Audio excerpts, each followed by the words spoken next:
Coronation Street fans see Sam Blakeman's mental health reach crisis point next week, as he enters into a state of psychosis and begins seeing two versions of Roy Cropper. It's a deeply distressing scenario for the youngster, who can't differentiate between the real Roy and the malevolent hallucination who is encouraging him to take violent action. After locking them both in the cafe together, Sam spirals into a terrible state as the real Roy tries to calm his increased agitation. But as Dad Nick Tilsley desperately tries to convince Sam to unlock the door, it looks like the volatile situation could lead to tragedy. Sam has never been dangerous, but Nick sees a part of Sam that he's never seen before, reveals Ben Price, who plays the shocked parent. When Sam locks himself in the cafe, what happens for Nick is that the situation suddenly bridges the gap into becoming a bit dangerous. He won't let Nick in, and he becomes aggressive towards Roy. For weeks, Sam hasn't been himself, and Nick has been increasingly worried about his boy, especially given the conflict between him and grooming victim Will Driscoll. Both Nick and Leanne Battersby, the closest person that Sam has to a mom, have had concerns but have been trying to reassure themselves that this is just teenage angst and nothing more sinister. What neither Nick nor Leanne realize is the severity of Sam's mental state. He's been seeing an illusion of Roy, who tries to convince him to use violence against his supposed enemy Will. Sam is disturbed as Roy insists that he needs to rid himself of Will, despite the terrified teen's insistence that he's not violent. But the fear of Roy could push Sam to take unthinkable measures. As the situation inside the cafe escalates, Nick is joined by Toya Battersby and Leanne. Together they join forces to beg Sam to let them in, so they can help him. This united approach doesn't seem to cut through, and they are left worried sick as Sam continues to spiral. Worse still, following the cafe standoff, Sam goes missing and a search begins in earnest. However, it's Carla who rushes to the rescue when she encounters Sam and quickly realizes he's showing signs of severe psychosis. What's good about a character like Carla is that, because of what she's been through, she's very black and white, explains Ben. If Carla is saying it and Carla has seen it and gone through it, there is a moment where Nick knows Carla enough to go, she's seen something properly. When she does break that hard shell, you sit up and take notice. As Sam's loved ones realize just how serious the situation is, there's a difficult road ahead. Is it one they can navigate together as they try to get their son the help he so desperately needs? In Weatherfield, tension rarely stays buried for long, and in the latest unfolding drama on Coronation Street, that truth has never felt sharper. The storyline centering on Sam Blakeman reaches a critical emotional edge as his long-simmering distress finally pushes him toward a breaking point, one that forces Carla Connor to step into a situation far more delicate than any factory crisis or business battle she's faced before. Sam has always been written as a quiet, observant boy, intelligent beyond his years, emotionally sensitive, and deeply affected by the complicated adult world surrounding him. But in recent weeks, the weight of grief, confusion, and fractured family dynamics has begun to press heavily on his shoulders. What once manifested as withdrawn silence and thoughtful distance now begins to shift into something more concerning: emotional shutdown, irritability, and moments where he simply cannot cope with the expectations placed upon him. At the heart of Sam's turmoil is a growing sense of instability in his family life. Nick and Leanne's ongoing struggles, the echoes of loss connected to his mother Natasha's death, and the emotional turbulence of being pulled between adult decisions all combine into a pressure cooker environment. Sam is not just observing the chaos anymore, he is absorbing it. And as he internalizes more than he can process, the cracks begin to show. It starts subtly. Teachers notice he is distracted, withdrawn, no longer engaging in the way he used to. At home, conversations become shorter, answers more clipped.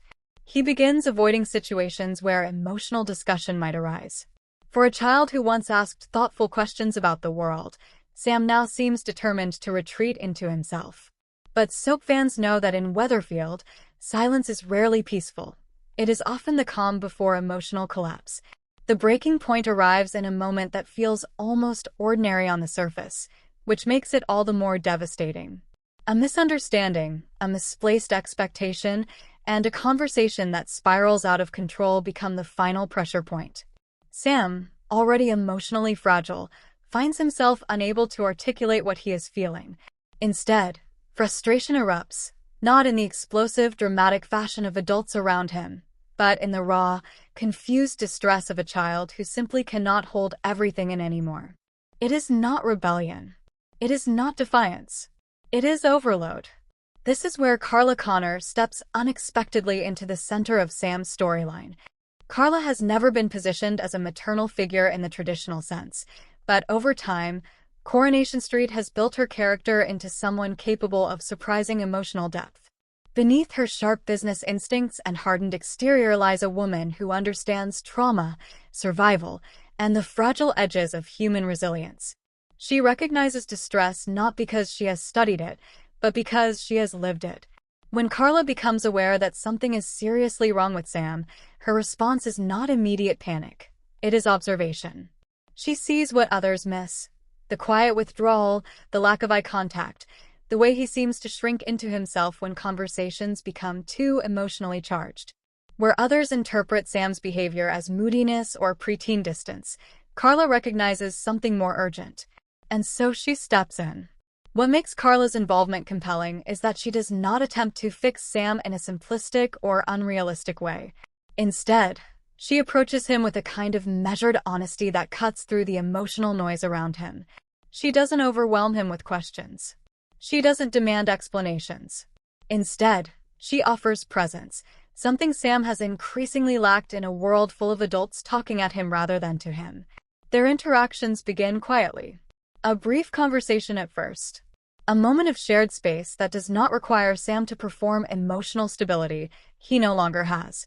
Carla, in her understated way, begins to create a safe boundary where Sam is not judged for his silence. But as the storyline progresses, it becomes clear that Sam's breaking point is not a single event, it is a culmination. Carla begins to understand that what he needs is not correction, but containment. A stable emotional anchor while the adults around him continue to fracture and rebuild their own complicated lives. Nick and Leanne, meanwhile, are forced to confront the reality that their ongoing turmoil has not remained contained between them. It has spilled outward, shaping Sam's emotional world in ways they can no longer ignore. The guilt is immediate and heavy, but guilt alone does not repair a child who has already begun to shut down. This is where Carla's role becomes even more significant. She acts as a bridge, not replacing the parents, but helping them see what they have been too close to recognize. Her presence forces uncomfortable truths into the open. Sam is not fine. He is not just going through a phase. He is a young boy who has reached the limits of what he can silently endure. The emotional climax of the storyline does not rely on spectacle. Instead, it leans into restraint. A quiet admission from Sam, fragmented and hesitant. A moment where the carefully maintained emotional wall finally gives way, just enough for the truth to slip through. It is not dramatic in the traditional soap sense. It is raw, understated, and all the more powerful because of it. Carla's response in this moment is crucial. She does not overstep. She does not try to become the solution. Instead, she validates what Sam is feeling without overwhelming him further. In doing so, she provides something he has been missing: emotional safety without pressure. For viewers, this marks a turning point in Sam's arc. His breaking point is not the end of his resilience, it is the beginning of acknowledgement. In soap storytelling, children are often used as emotional barometers for adult chaos, but here, Sam is given depth beyond that function. His emotional experience is not decorative, it is central. As the fallout continues, Nick and Leanne are left to rebuild not only their own fractured understanding of each other, but also their approach to parenting Sam. There is no instant resolution. Weatherfield rarely offers that. Instead, there is a slow recognition that healing requires consistency, patience, and a willingness to put Sam's emotional needs above the noise of adult conflict. Carla, having stepped into this delicate space, does not become a permanent solution, but she becomes a catalyst. Her intervention highlights what has been missing and forces change where avoidance once existed. In the end, Sam's breaking point is not simply about collapse. It is about exposure. The moment when silence stops being protection and becomes something that must be addressed. And in true Coronation Street fashion, it is within that uncomfortable truth that the path forward begins to form. Messy, uncertain, but undeniably real. Thanks for watching. Don't forget to like, comment, and subscribe to Coronation Street Scoop News Update.